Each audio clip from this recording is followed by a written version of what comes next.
Today's going to be a little bit of housekeeping. Not going to be any sort of new construction necessarily, but one of my goats has been getting out through the fence, and so today I'm going to be trying to electrify the fence so that next time he tries to get out, he'll hopefully be deterred enough that he'll decide to stay in.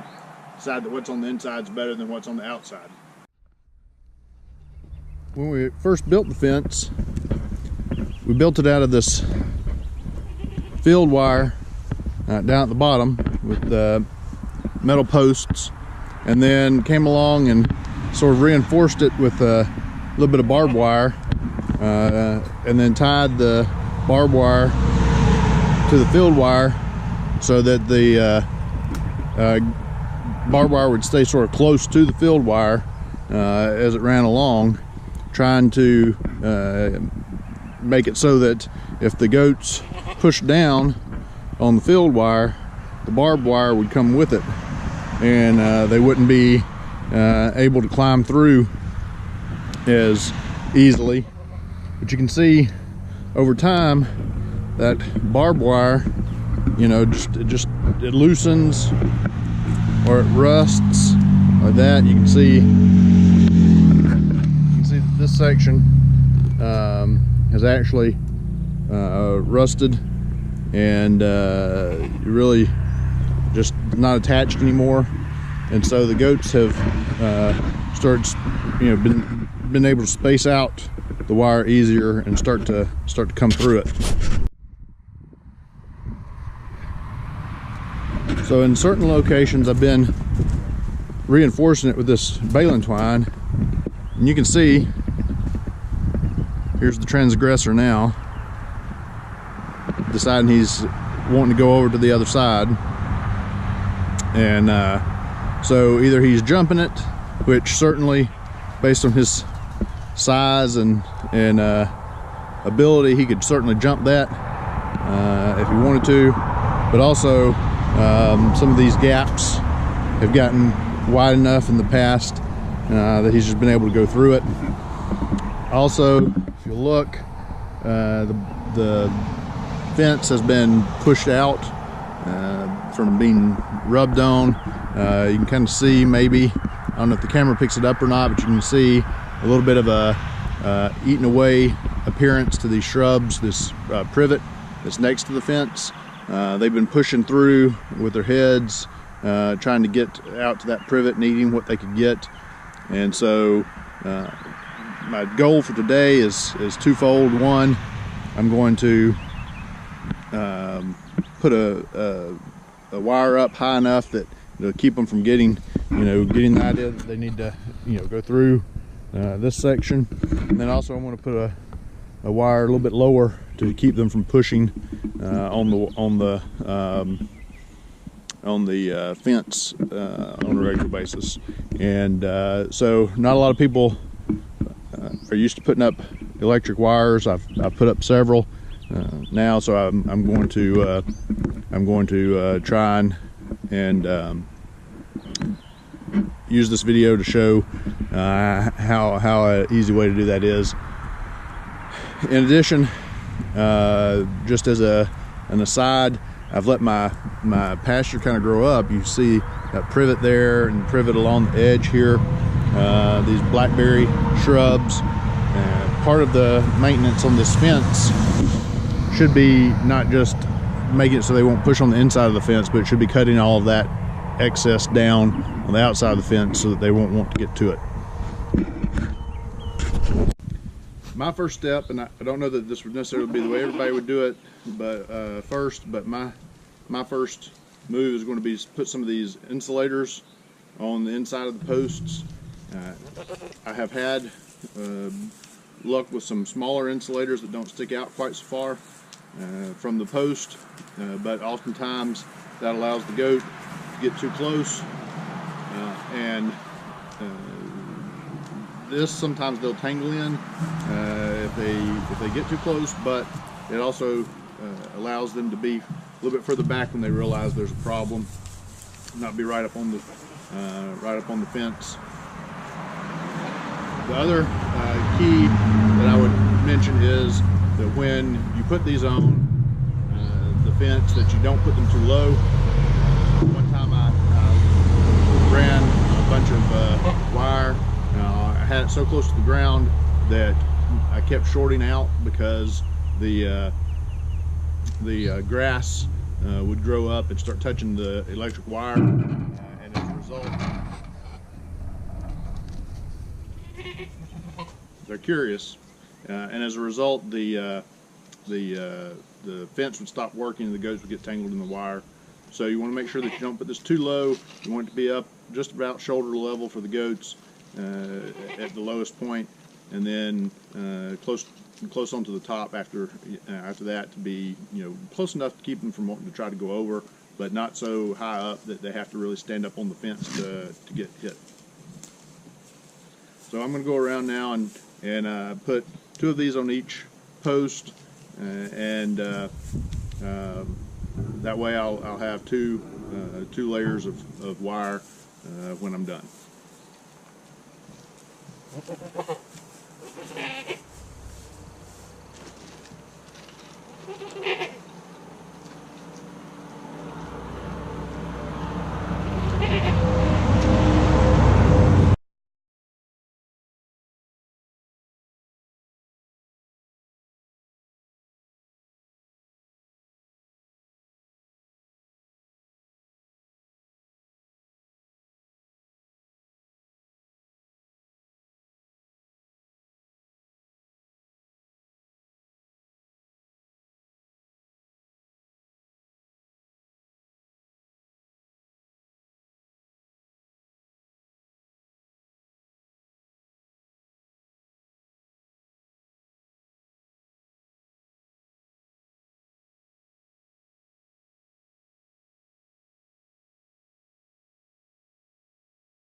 Well, my goal had been to put 2 insulators on each post, but I bought this American Farm Works T-post wraparound 5-inch extender insulator.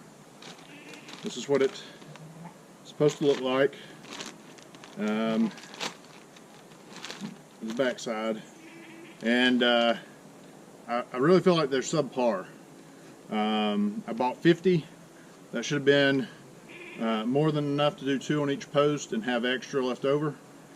So many of them broke while I was trying to do this that I did not have enough to do 2 on each post. I was able to get 1 on each post and 2 on some, but I'll have to go buy more insulators.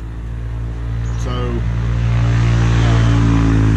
I don't know if the problem was necessarily the insulators. I feel like it was.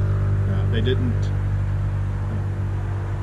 the plastic that they were made out of seemed brittle, and instead of opening up to allow the fence post to hook inside, when it was asked to give a little bit, the plastic broke instead of allowing itself to be spread open.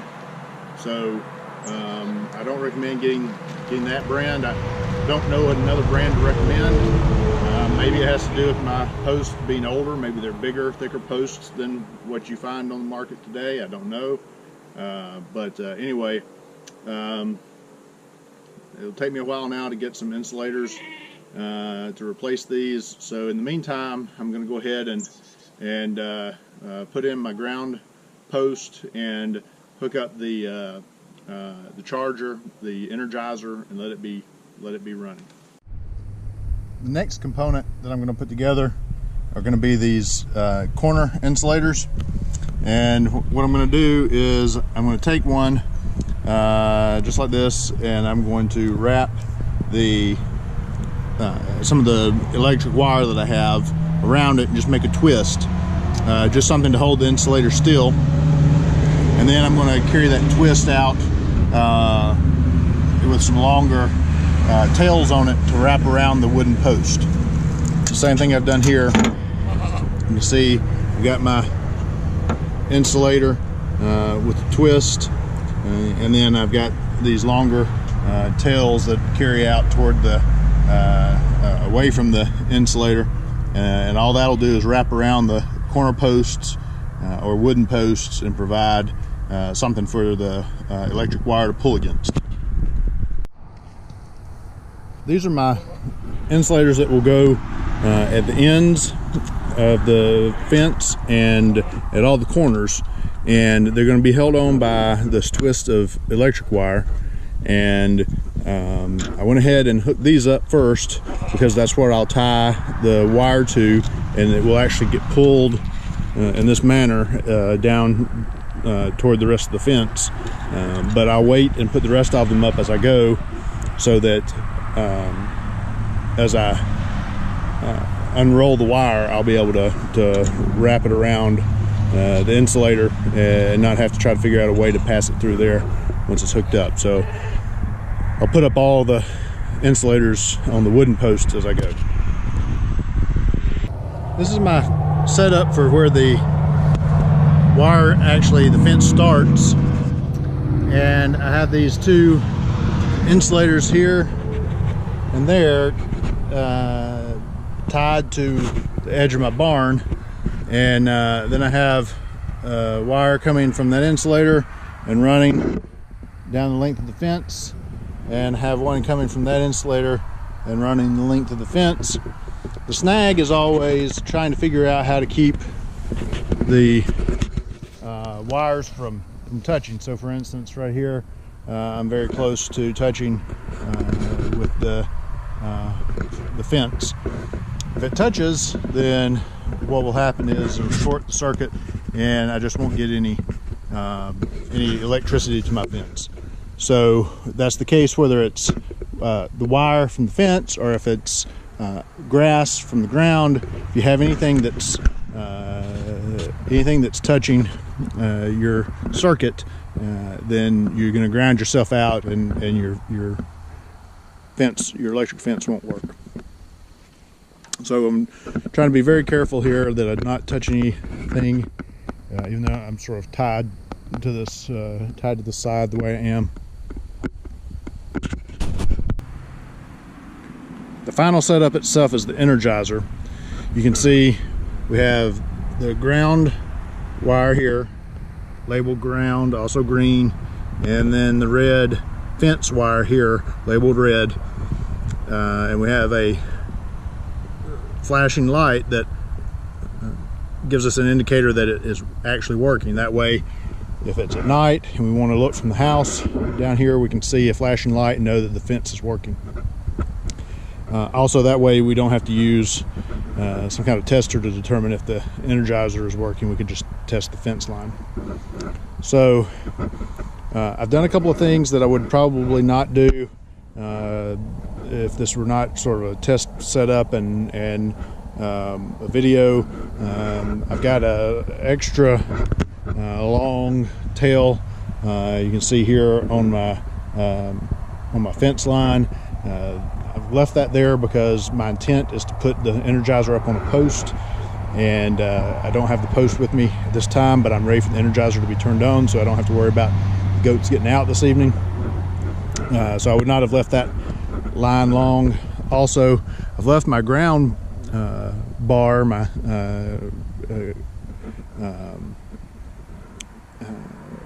ground rod sticking significantly out of the ground. It's copper at that, this point. It's be a lightning rod, but my plan is to come back when I'm sure that this is where I'm going to put the Energizer and go ahead and drive that rod on into the ground more. Take a look and see this little component here, which is a clamp that actually holds the ground wire up against the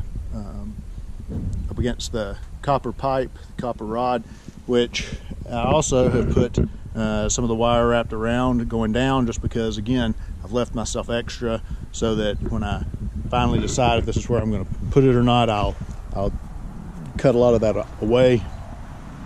And then you can see the fence line, the hot line going over to the fence. I did have a problem when I turned on the hot wire.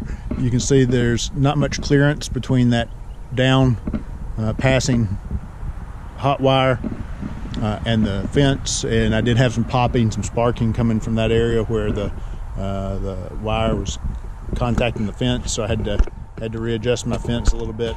And other than that, I feel like everything is going fine.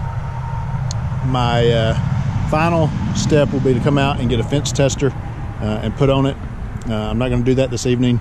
The instructions on the Energizer say give your Energizer 3 days of direct sun to charge before you hook it up. My assumption is that is because the battery, they're not claiming the battery to be fully charged, and so if they told you that the first night you plugged it up it would keep your livestock in overnight, then they may be facing some kind of legal concerns.